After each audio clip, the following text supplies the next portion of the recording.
All right, let's talk weddings. We're diving into the wonderful, but let's be real, sometimes super tricky world of modern weddings. Our mission today? To build the ultimate survival guide, not just for the couple saying I do, but for every single guest who gets that amazing invitation. So, which side are you on? Are you deep in the details, picking out flowers and fonts? Or are you just trying to figure out the dress code and if you can bring a date? Either way, you're in the right place. We're going to look at this from both sides of the aisle to decode all the etiquette, the expectations, and, the unwritten rules of modern marriage celebrations. Let's get into it.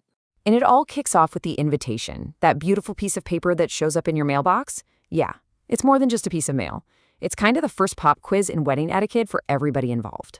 And right away, you see the two different worlds colliding. For the couple, the guest list is a total numbers game, and it is stressful. One couple literally invited 188 people, praying that only about 100 would actually come so they could afford it. But for the guest, it's a social puzzle. And the number one question is always, hey, can I bring my new partner? So here's the deal. And wedding planners are basically shouting this from the rooftops: read the invitation carefully. If it's only addressed to you, that means you're invited to come solo. And it's not a personal attack, I promise.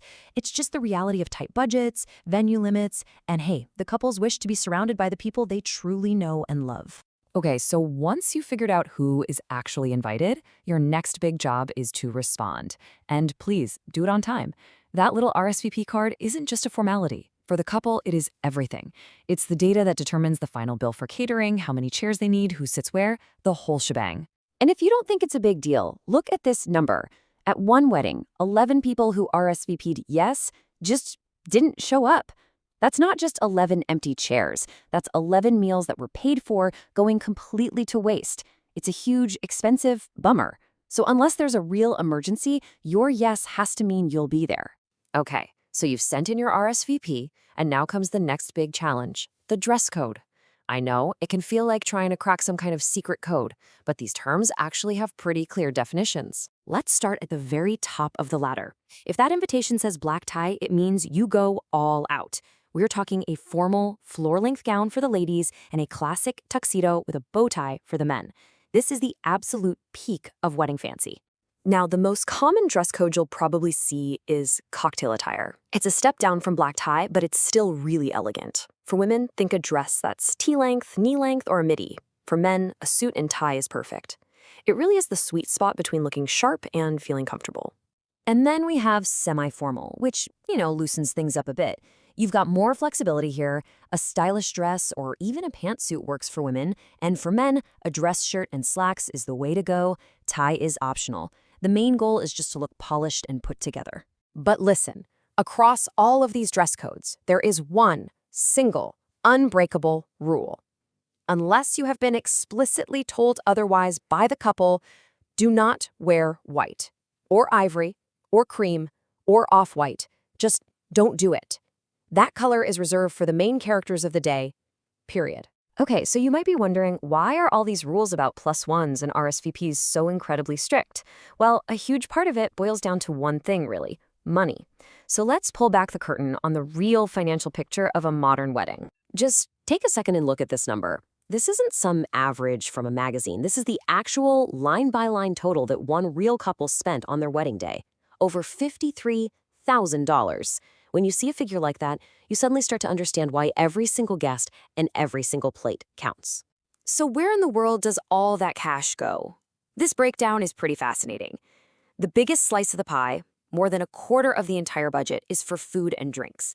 That's why your RSVP is so critical.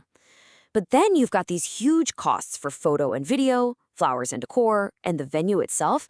And that's before you even get to the dress, the music, or the 100 other little things. Of course, it's not just the couple who's spending money, right? Being a good guest is a real investment too. And it's so important for everyone to acknowledge that. I mean, think about it for a second. If you're traveling, you could be spending hundreds, maybe even thousands of dollars on flights, a hotel, a new outfit, getting a babysitter. The list goes on. The truth is, for a lot of guests, their presence is their present. And that's something couples really do appreciate more than you know. But if you are planning on giving a gift, the advice from experts is crystal clear. Stick to the registry. The couple literally made a list of things they actually want and need to start their new life. It's a no-brainer. And here's a little pro tip. If you're buying a bigger item, see if you can have it shipped directly to their home. It'll save them a massive headache at the end of a very long night. All right, the big day is finally here. You've RSVP'd, you've got your killer outfit, you've sent a gift. Now what? How do you make sure you are a 5-star, A-plus guest during the actual event? Well, it's mostly about just avoiding a few really common mistakes. Here are the 3 big ones, according to wedding planners everywhere. First, do not be late. Seriously, aim to be in your seat a good 15 minutes before the ceremony is supposed to start. Second, put your phone away. The couple paid a lot of money for a professional photographer. Let them do their job without a bunch of phones in the shot. And third, unless you have been specifically asked to give a speech, this is not your open mic night. An unplanned toast can really throw off the schedule, and honestly, it can get pretty awkward for everyone. And that point about the phones, man, this quote just says it all, doesn't it? The couple invited you to be present with them, to witness this huge moment in their lives. They want to look out and see your face, not the back of your iPhone. Respecting an unplugged ceremony request is one of the most thoughtful things you can do. We've gone over a ton of stuff: RSVPs, what to wear, gifts, how to act on the day. But if you forget everything else we've talked about, all of this etiquette can pretty much be boiled down to one simple, powerful idea. And this is it. Wedding planner Michelle Norwood just nails it with this question. Before you do anything, before you text the bride with a question, before you ask for a +1, before you post a photo, just stop and ask yourself that. It is the ultimate empathy check. Because that's really the secret sauce, isn't it? Empathy. It's about understanding the insane pressure and cost and emotion that the couple is juggling. And for the couple, it's about understanding the time and expense their guests are putting in just to be there. Empathy is the key that makes the whole day work for everybody. So, we'll leave you with this to think about. A wedding is a massive celebration, for sure. It's a huge party, but it's not like other parties. And remembering who the day is truly for, the 2 people starting their lives together, that's the real secret to navigating it all with grace. Thanks for joining us for this explainer.